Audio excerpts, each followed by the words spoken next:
you start your videos? Do you have a particular way of doing it? We haven't quite figured that out yet. What's up?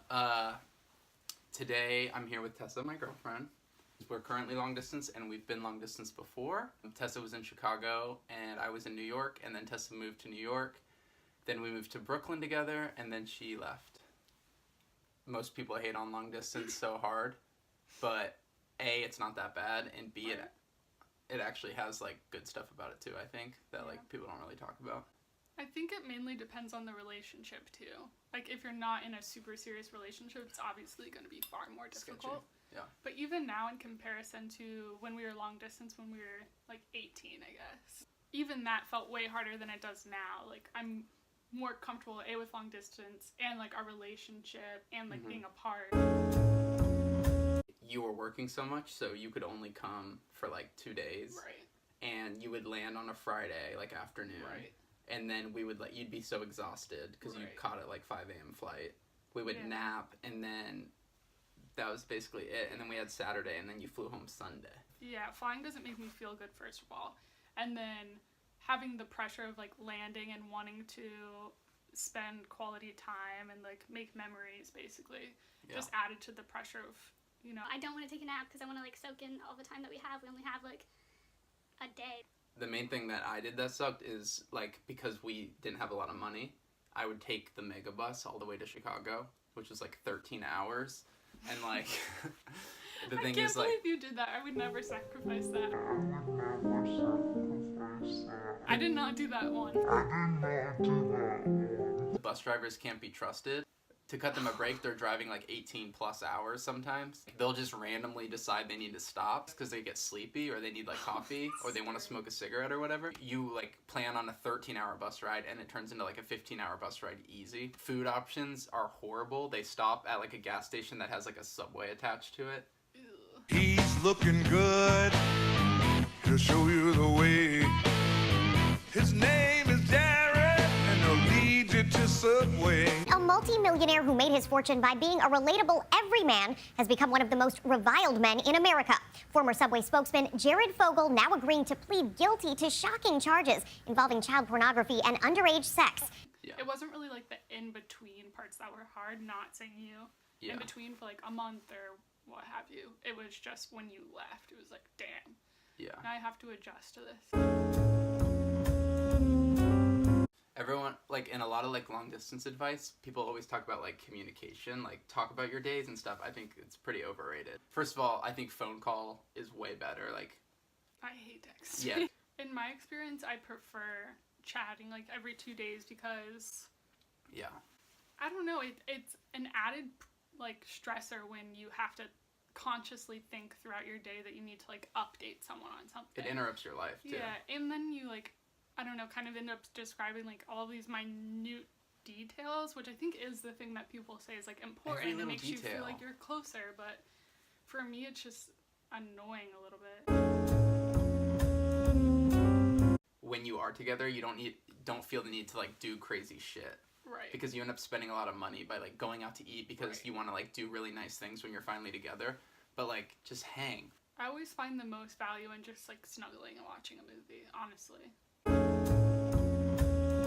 Flip it on its head and like think about all the cool shit you can get out of it. Being able to be like emotionally committed and like have a best friend or whatever, but also not have the pressure of hanging out all the time and like living together is like a cool area for growth. Right. Develop your own habits and like your own like hobbies. Definitely. I think shifting the perspective on it and not feeling like, oh my gosh, it's gonna be so awful, and just thinking more of what can I do that would make the most of this. Like ordinarily I might not take up a class or like a new hobby if I'm with Jake all the time because, you know, we just want to spend, you get in a routine, you want to spend time together, versus being on my own when I'm kind of more bored per se.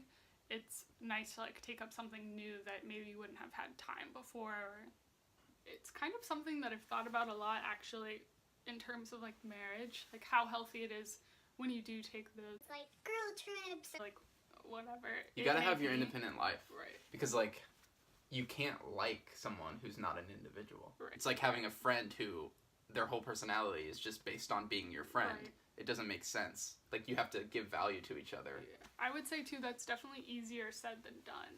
Yeah. I think mean, that's a as really you- common As failure you point. mature in a relationship, or as your relationship has progressed a lot, it's a lot easier to like have your own individual hobbies. Jake and I, like, when we were younger, like that we broke up for a period of time, and that Basically was because of that. basically why. Like Identity crises. Right. Like I just like did not have personal hobbies or anything like that. Like I didn't have like, you were all that I like had kind of in a way, or just like my main activity. Yeah. Which is pretty suffocating. Like we learned it then, and then from that point forward, I think It's like one of the like fundamentals. Yeah, it's like okay, we got it now. During that time period in high school when we broke up, it was like I was kind of experimenting to like see like figure out different hobbies. That basically translated poorly because it wasn't like, oh, like cueing in Tessa, like this is what like I'm trying to like learn more about. It was just more like committing to this new thing, and it was like a 180-degree change, you know what I mean? And you're like, wait, what? Both people are gonna grow, but like to be successful about it, it's to have the same expectations. Right. Like, oh, I'm into this new thing and I want to talk to you about it. Right. The most important part, I feel like, in that scenario is the encouragement from your partner. Like, Yeah, them like- being excited for you that you're experiencing something new. Yeah. And kind of the encouragement of just, like, Keep doing it. If you resent change in life or in a relationship, you're fighting a current that's taking you downstream. You're not going to be able to swim up, and it's just going to drive a wedge between you. And maybe that's like the heart of the long distance thing. That anxiety of like, I'm not with them, so I don't know like what they're doing and like things Right. that they're up to. So Right. maybe they're changing, and then when we are finally together, we're not going to be on the same page Right. anymore. it's kind of fun. Yeah, it's pretty chill. What people get caught up with long distance is like the like trust and loyalty aspect, Right. which is that just means like you're already at a point in your relationship Or where something- it's not there's healthy, like other there's something issues. off. That's why you're already insecure about long distance, Right. because like even together you don't have like 100% You're not on the same trust or page. whatever. Right. And I think a lot of people go into it too thinking that it's going to fail. I remember being 18 when we first Everyone says tried shit. long distance. people Yeah. are so annoying. People gave us such shit about it, and then also I remember just like reading online on like Reddit or whatever forums, and just seeing people's personal experiences and basically saying like you're guaranteed to fail, and just being that's It's stupid. so Like, you weird. can't go into it thinking about it like that, or you're gonna fail. Or if you already have this perspective of What this it's is gonna gonna be be. so terrible, it's you're gonna manifest that. I feel like honestly. It does help to like have things to look forward to, even though we're gonna be apart for these like next 5 weeks without seeing each other. Like having that plane ticket already booked is exciting. And then you know like the definite amount of time that you're going to be apart too. Like you can kind of count down and be like, okay, 3 weeks, now 2 weeks. Okay, now it's only 1 week. Like this is Yeah. no big deal. Another thing that helped me a lot with long distance was knowing where your partner is. Like Like at all times. no. It would be hard for me if I had never been to New York before and I couldn't picture Jake's apartment. Like when he said, Chilling at home. I couldn't Yeah. just picture him, like what his room looked like, what his bed looked like, or especially when you first started going to NYU, I was curious about like what the campus looked like, not in a controlling way, but you kind of want to like envision your partner and like what they're doing on a day to day or whatever. And Yeah. if you don't get the opportunity to visit someone and see what their life It's an is even like, greater it's harder. blind Yeah. spot. We know someone who is doing has been doing long distance for like 8 years. Like, We know two people technically. Your landlord. oh my god. My landlord has a lifelong partner. They're not married, but it's like they've been together for 30 years or some shit. And his partner lives in Singapore, and he's my landlord in Brooklyn. And they see each other like twice a year for 30 years. Wow. 30? He's a weird dude though, so I'm sure they have like some weird dynamic. Wouldn't be surprised. She might be made up. Yeah, she could be.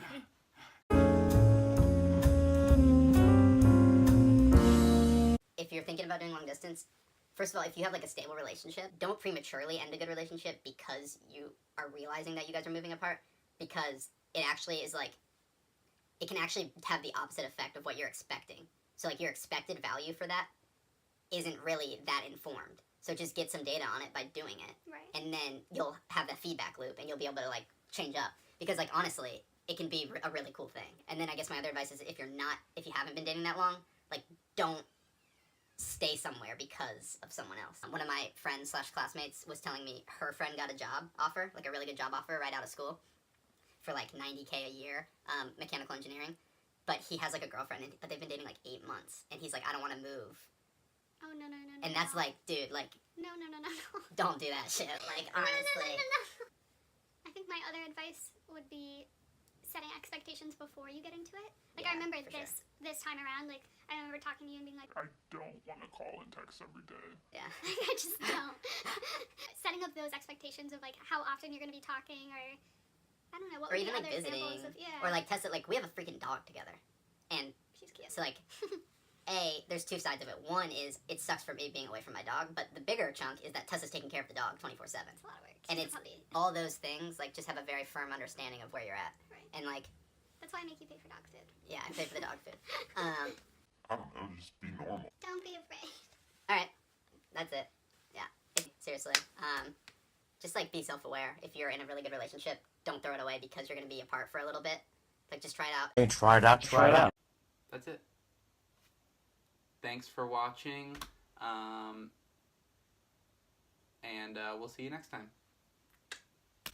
Nice to meet you.